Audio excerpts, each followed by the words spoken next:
Si on t'a fait du mal, qu'on a été injuste avec toi, et qu'aujourd'hui tu as envie de tout péter, de tout casser, alors regarde ça.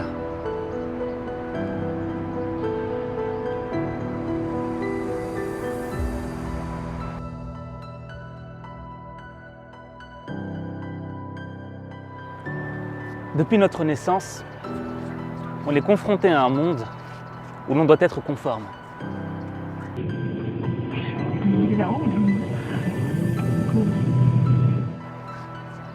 On doit correspondre à l'image que la société attend de nous.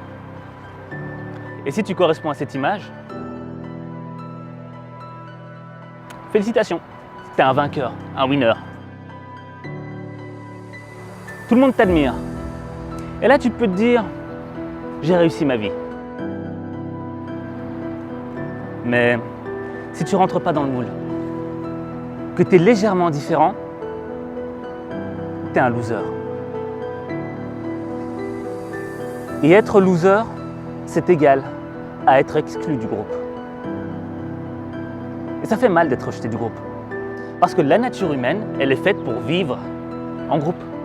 Afin de se sentir en sécurité, afin de se sentir aimé, afin de partager des choses. C'est tellement important qu'il y en a, ils sont même prêts à oublier qui ils sont. Juste pour correspondre à l'image conformiste que l'on attend d'eux.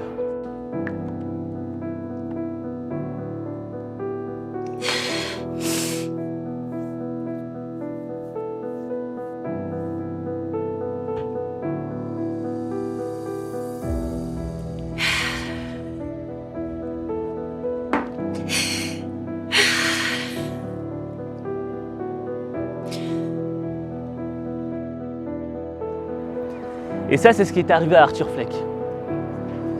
Arthur Fleck, alias le Joker, c'était juste un gars qui avait envie de faire rire. Et quel est le moyen de faire rire les gens? Ben, faire le clown. Mais lui, c'est un mec assez âgé. Son masque, il était un petit peu bizarre. Et les gens, là, commencent à le regarder et ils se disent « Mais ce mec-là, il est bizarre, il est louche. Regarde son âge, il a envie de faire rire les autres. » Et il commence à détecter ses faiblesses.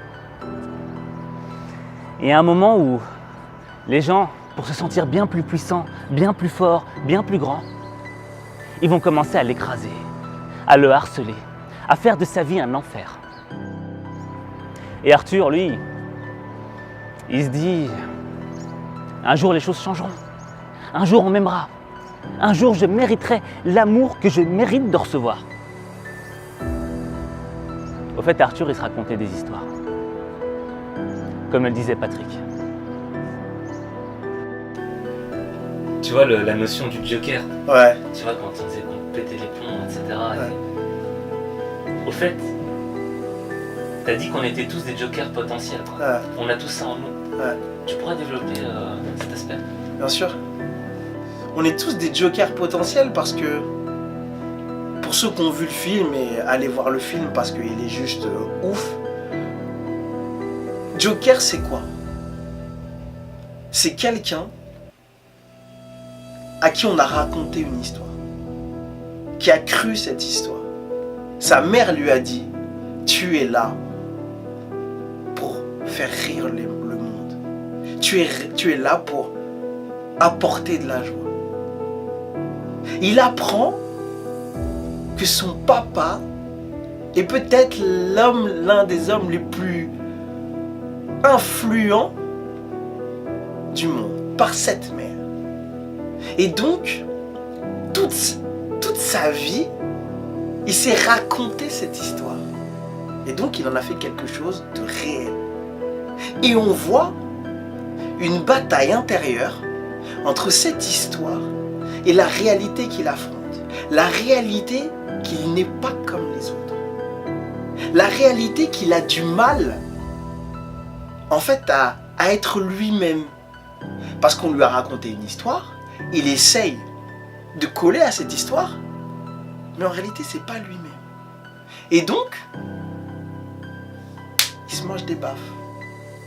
La vie lui met des bâtons dans les roues.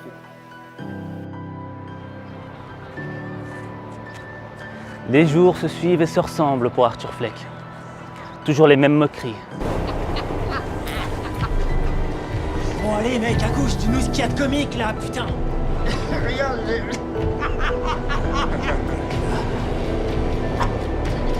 j'ai un handicap. Non, c'est moi qui vais te dire ce que t'as, pardon. Oh. Les mêmes injustices.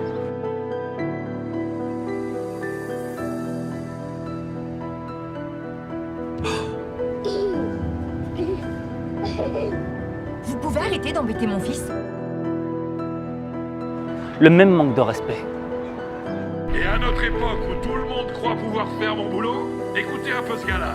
Quand j'étais petit et que je disais que je voulais faire comique quand je serais grand, tout le monde riait de moi. Là, il n'y a plus personne qui rit maintenant. Allez, ça tu l'as dit mon gars. Et au fur et à mesure que toutes ces injustices augmentent, parallèlement, t'as sa frustration qui augmente. Il commence à se poser des questions. Style, pourquoi moi? Qu'est-ce que je leur ai fait? Ouais, retiens-le. Ouais, non, arrêtez. On a un buteur là, hein. Ok, tiens-le bien. Reste là pour tailler.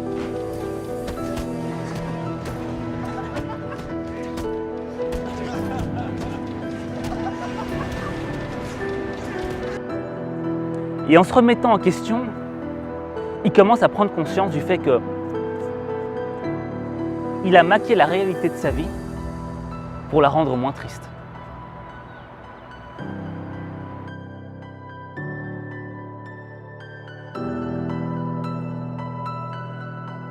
Et là, quand il prend conscience de ça, il ne suffit que d'une seule goutte de frustration pour que tout explose.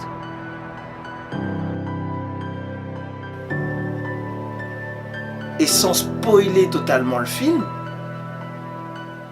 ces deux histoires sont en contradiction. Et après, lui, il fait un choix. Quand il se rend compte qu'en fait, on t'a menti. Quand il se rend compte que l'histoire qu'on lui a racontée, elle est fausse. Quand il se rend compte qu'en fait, tout le monde qui s'est créé, il n'existe pas. En gros, c'est une déception incommensurable. Et on est tous des jokers dans la vie. Parce que ça, à un moment, ça nous est tous arrivé. On s'est raconté une histoire, t'étais avec une femme, t'étais avec un homme. Tu t'es raconté cette histoire, c'est l'homme de ta vie, c'est la femme de ta vie. Cette histoire, elle était fausse. Ou alors tes parents t'ont raconté une histoire. T'es nul. T'y arriveras pas. Tes profs, tes amis. Et après tu te manges une baffe. Et on est tous des jokers potentiels parce que lui, il a fait le choix de péter les plombs. De dire maintenant je vous crois plus. Maintenant, je n'écoute plus personne. Et je dirais même que même maintenant, il ne s'écoute même plus lui.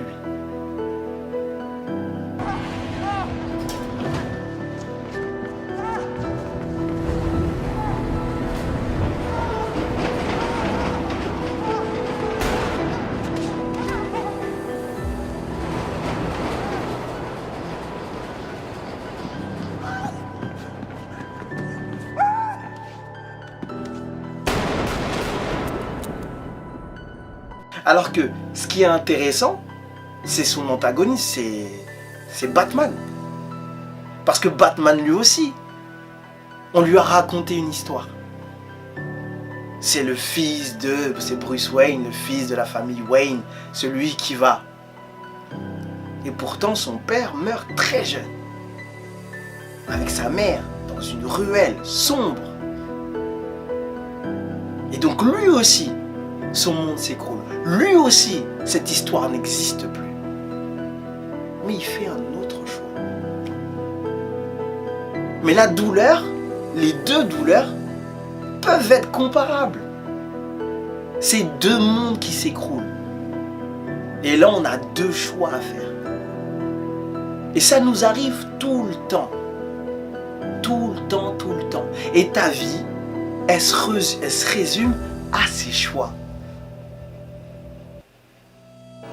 Ah, pourquoi tout le monde se lamente autant pour ces gars-là? Si c'était moi qui agonisais sur le trottoir, vous m'auriez simplement marché dessus. Je passe devant vous chaque jour, vous me remarquez pas. Mais ces gars-là, enfin parce que Thomas Wayne est allé pleurer sur leur sort à la télé. Vous êtes remonté contre Thomas Wayne aussi. Oh que oui. T'es allé voir un peu comment c'est dans le vrai monde, Murray. Ça t'arrive des fois de sortir des studios? Tout le monde hurle au lieu de discuter. Tout le monde engueule tout le monde. Y a plus aucune bonne manière. Y a plus personne qui se demande ce que c'est que d'être le gars d'à côté. Tu crois que les types comme Thomas Wayne, ça leur arrive de se demander ce que c'est que d'être dans ma peau? D'être autre chose que ce qu'ils sont? Absolument pas. Tout ce qu'ils se disent, c'est qu'on va rester à notre place et encaisser comme des bons petits gars et qu'on va pas devenir fous furieux comme des loups-garous. Vous avez fini? C'est facile de s'apitoyer sur son sort, Arthur. On dirait que vous vous cherchez des excuses pour avoir tué ces trois jeunes. Et il est faux de dire, croyez-moi, que tout le monde est immonde. Tu es immonde, Murray. Moi, je suis immonde. Ah, en quoi je suis immonde? Passer mon sketch. M'inviter dans ton talk show. Dans le simple but qu'on se moque de moi. Tu es exactement comme tous les autres. Tu ne sais strictement rien de moi, mon gars. Regarde ce qui se passe à cause de ce que tu as fait. Les conséquences, c'est l'émeute d'or. Il y a 2 policiers dans un état critique et toi tu ris, tu ris. Il y a eu un mort aujourd'hui à cause de ce que tu as fait. Je sais. Tu veux une autre blague, Murray? Non, tes blagues, on les a assez entendues. J'obtiens Non, quoi? merci, ça si ira. tu croises un Assez allié entendu mental tes et blagues comme ça, c'est solitaire bon. avec une société qui l'abandonne dans son coin et le traite comme de la Appelle merde, la police. je vais te dire, moi, ce que Appelle la police. t'obtiens ce que tu mérites, enculé!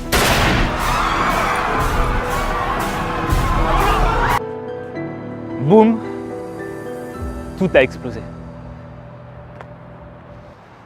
Et quand t'exploses, t'as 2 choix. Le premier choix qui s'offre à toi, c'est de te venger. De dire, tout le mal que vous m'avez fait, je vais vous le rendre fois 1000. Vous allez goûter à ma haine, à ma rage, à ma fureur. C'est compréhensible. Parce que personne ne peut prendre conscience de la douleur qui colonise ton cœur. Tout ce mal, toutes ces injustices qu'on t'a faites, c'est une réaction normale de péter un plomb. Mais c'est pas parce que c'est compréhensible que c'est légitime. Parce que la haine, elle consume les cœurs. Et quand tu veux faire du mal aux autres, tu te fais du mal à toi-même aussi. Parce que tu redescends à leur niveau. Non. Faut faire un autre choix. La meilleure façon de se venger d'un ennemi, c'est de ne pas lui ressembler. Le deuxième choix, c'est de ne pas être esclave de ta colère, de ne pas être esclave de ta vengeance, mais de devenir maître de ta vie. Qu'est-ce que je veux dire par là? Je crois que le meilleur exemple pour l'illustrer, c'est l'exemple de Steve Abdelkarim. Alors aujourd'hui, on va utiliser la métaphore de l'ordinateur pour faire un parallèle avec le cerveau. Parce que nos cerveaux sont des ordinateurs hyper puissants.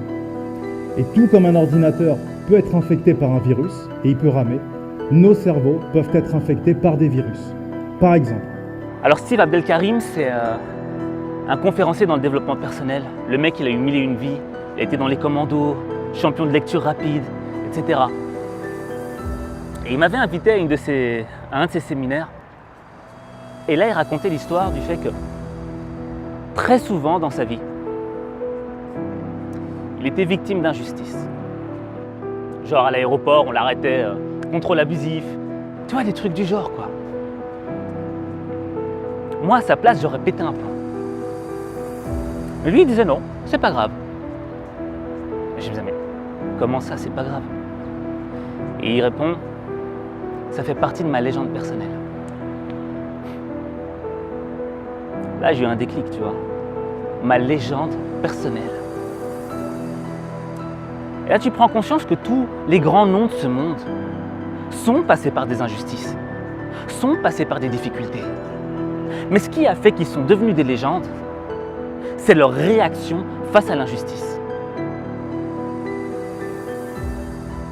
C'est pas parce qu'on leur a mis des bâtons dans les roues qu'ils n'ont pas continué d'avancer tout droit.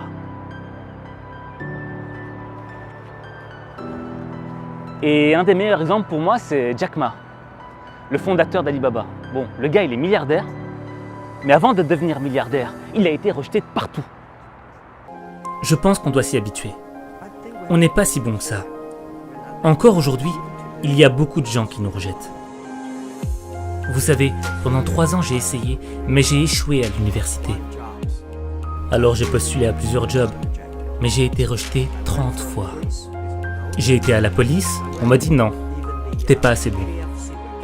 Je suis même allé au KFC, quand le KFC est venu en Chine, dans ma ville. 24 personnes se sont présentées. 23 personnes ont été acceptées. J'étais le seul gars à avoir été rejeté. Et quand je me suis présenté à la police, 5 personnes se sont présentées, 4 personnes ont été acceptées. J'étais encore le seul gars à avoir été rejeté. Oh, en passant, est-ce que je vous ai dit que j'ai postulé pour Harvard? J'ai été rejeté 10 fois.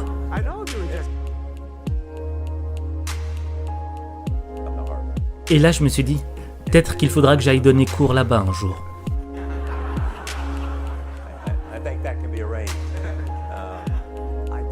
Je ne pense pas que dans ce monde, il y ait des gens qui ont été rejetés plus de 30 fois. La seule chose qu'il faut, c'est ne jamais abandonner. Comme Forrest Gump, il faut continuer à se battre. Il faut continuer à s'améliorer soi-même. On n'a pas le temps de se plaindre. Et quelle est la différence entre ceux qui réussissent et ceux qui échouent? J'ai remarqué que si les gens font une erreur, et si ils se plaignent des autres, ils ne reviendront jamais. Mais si une personne fait un bilan de conscience sur elle-même, et qu'elle se dit « là ça ne va pas avec moi, là ça ne va pas avec moi », là, il y a de l'espoir. Et peut-être que toi aujourd'hui, t'es harcelé, que ce soit à l'école, au boulot. Les gens se foutent de toi. Personne ne te prend au sérieux. Personne ne croit en toi. Et le sentiment qui t'habite, c'est un sentiment de colère, de rage, parce que personne ne te comprend. Et comme je te l'ai dit, ce sentiment, il est totalement légitime. Mais ce qui va compter, c'est ta réaction. Est-ce que tu décides de tourner le visage et de te dire « je vous regarde » ou tu décides de tourner ton visage droit devant vers ton objectif?